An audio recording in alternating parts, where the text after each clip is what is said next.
pattern is just a variation on the ever popular Adams dry fly.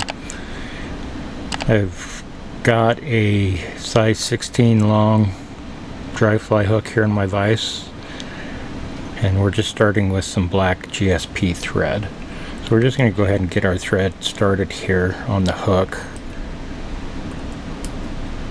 and this GSP will fray like that. So that's a place where I could have been a little bit more careful in cutting that off, but that will cover up. We'll go ahead and move back to the bend of the hook, usually aligning this where the barb of the hook, the back of the barb of the hook is. In this case I'm using a barbless hook, so you just kind of look for that back end of the bend going into the bend of the hook. So this pattern is going to be what I'm calling a bent wing or a bent Adams fly. So it's taking on that same characteristic of a Adams dry fly, but we're going to add a bent wing to it. For the tail, we're going to turn to a nice Coq de Leon feather. These make great tailing material.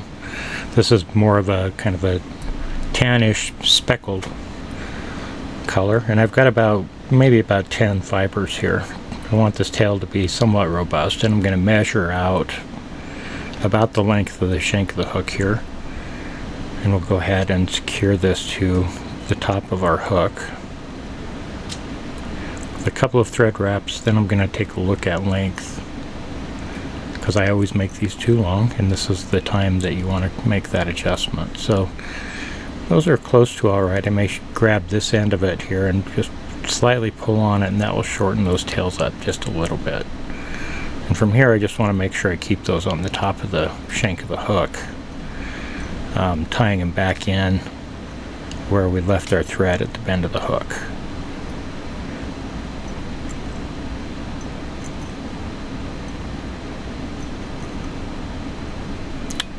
It's kind of like that, and we've got ourselves a nice tail. And I'm going to wrap forward. I'm going to use the bulk of those fibers by leaving them in place. And I'm going to go about that far, maybe about 2/3 of the way up the hook, and I'll go ahead and cut out the butt ends. For the bent wing, I'm going to turn to a Ringneck Pheasant skin. Beautiful if you've not had one of these before. Just beautiful feathers throughout.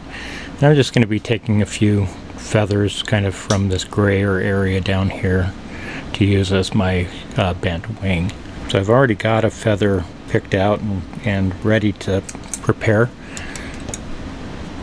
And I've just prepared it like this, just taking out the fuzzy stuff on the bottom and leaving the tip in place. So when I'm tying a bent wing, I'm going to kind of prepare the feather like this. I'm going to stroke some of hold it by the tip and then stroke some of those fibers back, and then kind of moisten my fingers and create a little bit of a tip here. And then I just use a nozzle that I've cut the top off of from some UV resin. And then I'm just going to take the tip of this feather and I'm going to stick it through the base of this nozzle until I get the tip coming through the top like that. And then I'm just going to pull about the length that I want this to be. And I can measure that up against my hook shank there. And what I'm going to do is right up against the tip of the nozzle here, and I'm going to turn that nozzle a little bit to the side because I know that my thread's going to pull that a little bit more over the top. I'm going to take a couple of wraps to kind of secure that in place. And it may move a little bit on you, and that's okay. We'll kind of tie down these fibers, and our abdomen on this is going to be tapered, so it's going to taper up to this little thicker area. Once I have that nice and secure, I'll just go ahead and remove my nozzle, and then I'll just come on in with my scissors that I dropped just a minute ago. But for once in my lifetime I can actually find it. I'm going to kind of stroke up the base, trying to get all of those fibers into my fingers, and then I'm going to come on in and clip that off pretty close.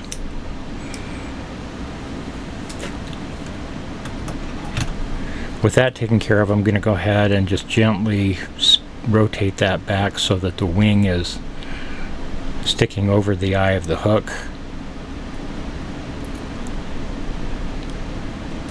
And I'm going to work on moving backwards and more firmly securing that in place. We have one little fiber that's kind of sticking out still, but as we travel back down, as we make our abdomen, that's going to clean up just fine.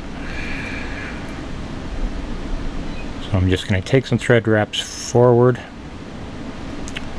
and from here I'm going to take this, I'm going to bend it a little bit forward with my thumbnail, or backwards I should say. And after I've got it a little bit backwards, we're going to take what are called jam wraps, which are some wraps of our thread right at the base of this wing. And we'll keep working on this as we move forward with the fly, but that's going to help us get that wing to stay propped up, just about like that. I'll go ahead and lay a base of thread back up to the eye of the hook. Maybe take a couple more of these jam wraps here. Then I'll just go ahead and leave that in place, and we'll work on traveling back. And I've got a little bit of a ramp here. I want to smooth that out a little bit for my taper. I do want this body to be nice and tapered, so I'm not going to put a lot of thread wraps back here at the tails, because I don't want it to get any thicker than it already is. And we're going to go about right here, and then we're going to work on our dubbing. The dubbing on the abdomen, I'm just going to use some Adams Gray super fine dubbing, and go ahead and get a nice tight dubbing on this. I like the super fine on this pattern because I can dub it really tight.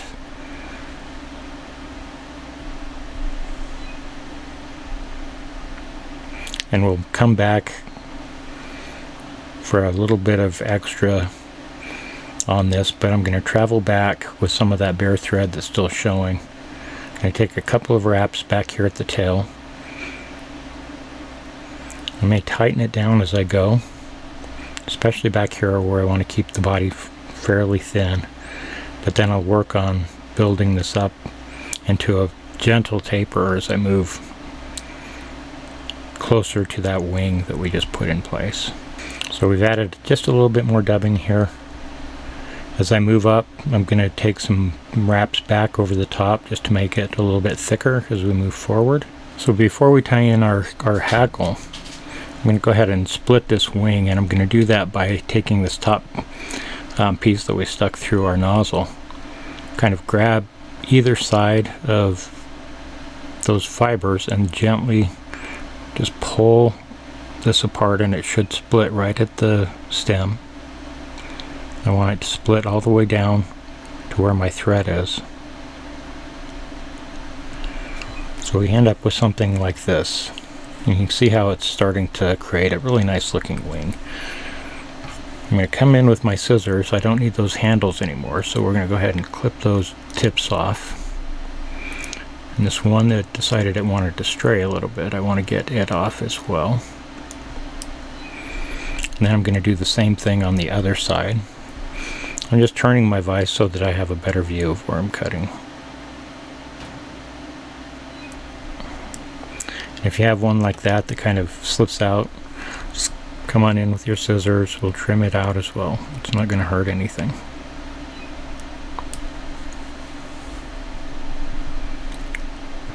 So what we're left with is a really nice looking pair of wings here. So just like with the regular Adams, we're going to use two hackles. We're going to use a furnace hackle, the orange reddish, as well as this grizzly hackle. This is a Cree hackle. I prepared them by stripping some fibers. And I want to tie them in with the shiny side of those feathers facing me. I'm going to take a wrap, securing them right where I want them to start. I may tilt them up a little bit. We're going to try to go around the back side of these That will just help us secure them in place. Once I've got a good wrap there, I'm going to take at least another wrap back here behind them before moving forward. And then we're going to move forward, and you'll see these stems as we approach the wings and then go beyond the wings. Those stems are going to start bending up towards the eye of the hook. So once I get right behind the wings, I'm going to transfer my thread right in front of the wings and take a couple of more thread wraps here. And with that, I'm going to go ahead and turn my vise. In this case, I'm going to kind of turn it more upside down because that just happens to be where these stems are. I'm going to cut off the stems of each of these hackles.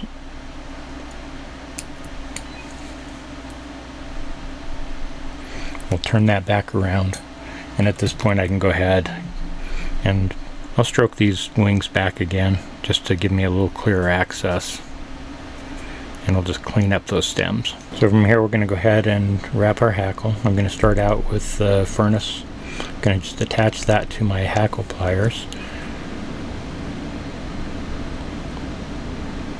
and then I'm going to stand this straight up. I want to make sure that I take that first wrap all the way around the back before we start taking touching wraps of this moving forward. And your thread may grab one of those wings. I just kind of get a hold of it and let it go around.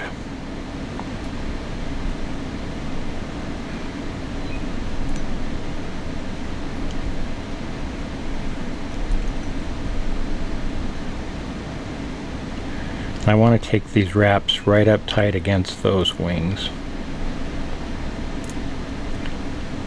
and we can readjust those wings.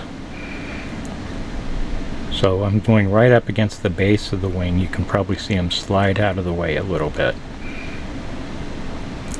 My next wrap we're going to transfer back in front of those two wings. So as I get back up to the top here, I'm going to go ahead and grab those wings, keeping my hackle tight, kind of pulling them backwards a little bit. And then I'll just make sure that I'll go in and out just to make sure that I'm getting right at the base of those bent wings there. We'll go ahead and move our way back up towards the eye of the hook.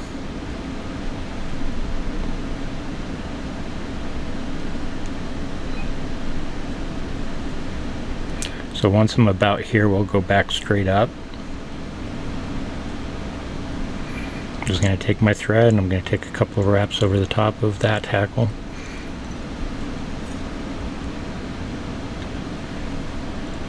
And then I'm just going to pull that hackle backwards and take a wrap or two. I don't want too many wraps up here. And if you end up trapping some fibers, that's what I use tweezers for. With that one's secured in place. I can release it from my hackle pliers.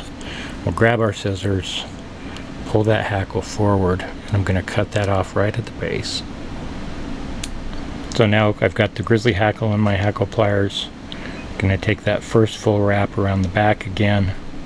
I'm going to take touching wraps with this going right through that furnace hackle.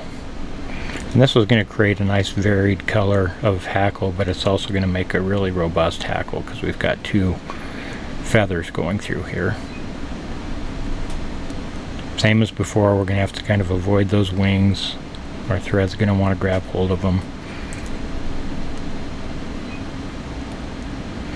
Making sure I get this one last wrap behind the wings right up tied up against the back of those wings.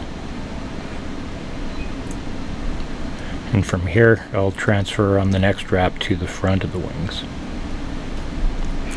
And your thread's going to follow you a little bit, so you can take a couple of wraps back off with your thread. You want to be a little careful that you don't take so many wraps back that you've loosened your grip on that furnace hackle. And then I'm just going to take a couple more wraps in front of those wings.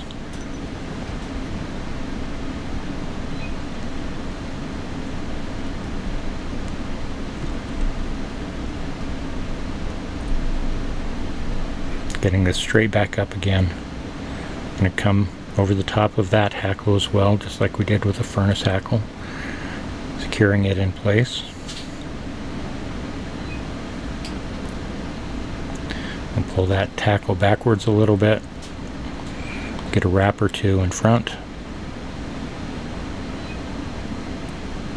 And I'll release that from my hackle pliers. And then I'm going to come on in with my scissors. Pull that hackle forward as well and clip it right tight against the base. Now we'll just grab our whip finishing tool. And we'll take a couple of careful wraps right behind the eye, trying not to trap any more fibers than we might already have trapped.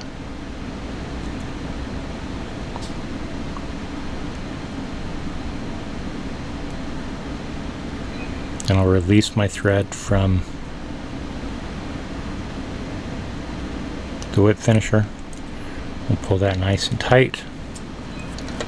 And I'll come on in with my thread cutter and we'll go ahead and remove our thread. And so there you go, we're finished with the fly. This is the bent wing Adams, the variant on the grade Adams dry fly pattern, with those bent wings that actually look really nice, mimic wings very well. Take your time with it, fun fly to tie, very effective. So go ahead and throw yourself a hook in your vise and give this one a shot.